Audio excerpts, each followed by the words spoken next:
ये part first में हम समोत्पत्ति वक्र के बारे में अध्ययन करेंगे। तो समोत्पत्ति वक्र और तटस्थ वक्र दोनों की विशेषताएं लगभग एक जैसी हैं। समोत्पत्ति वक्र दो वस्तुओं के संयोग को बताता है, जबकि जो तटस्थ वक्र है दो वस्तुओं के संयोग को बताता है, जबकि समोत्पत्ति वक्र दो साधन।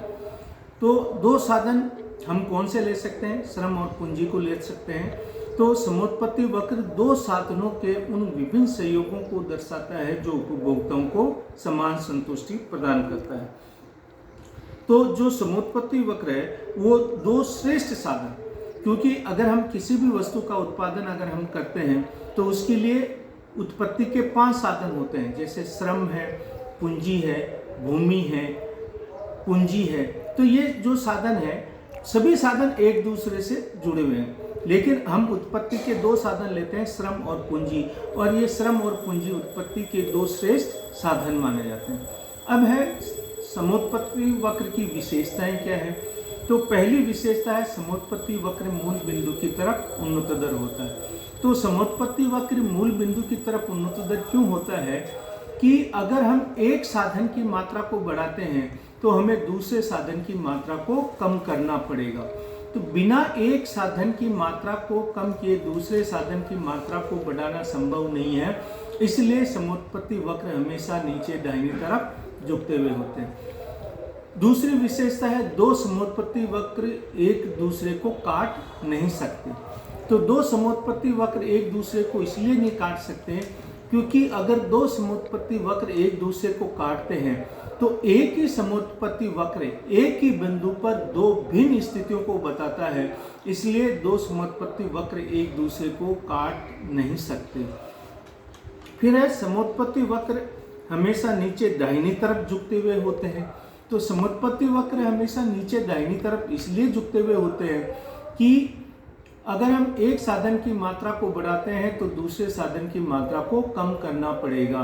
बिना एक साधन की मात्रा को कम किए दूसरे साधन की मात्रा को बढ़ाना संभव नहीं, इसलिए समोत्पत्ति वक्र हमेशा नीचे दाहिनी तरफ झुकते हुए होते हैं। इसके साथ साथ समोत्पत्ति वक्र क्षैतिज आकार के नहीं हो सकते।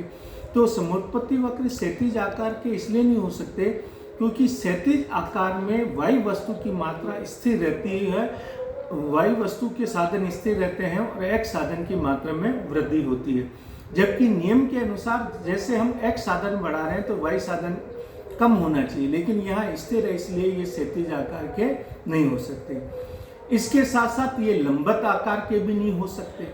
तो जो समोत्पत्ति वक्र है वो लंबवत आकार के इसलिए नहीं हो सकते क्योंकि लंबवत आकार में एक्स साधन की मात्रा स्थिर रहती है और वाई साधन की मात्रा बढ़ती है, जबकि समोत्पत्ति वक्र के नियम के अनुसार अगर हम यहाँ वाई साधन की मात्रा को बढ़ा रहे हैं तो एक्स साधन की मात्रा को कम करना होगा, लेकिन यहाँ एक्स साधन की मात्रा स्थिर रहती है, इसलिए समोत्पत्ति वक्र कभी भी लंबवत आकार के नहीं हो सकते। इसके साथ साथ समोत्पत्ति वक्र जो है ऊपर की ओर उठते हुए नहीं हो सकते। समोत्पत्ति वक्र का एक ही आकार है, नीचे दाहिनी तरफ झुकता हुआ, जबकि हम विशेषता में बात कर रहे हैं समोत्पत्ति वक्र ऊपर की ओर उठता हुआ नहीं हो सकता।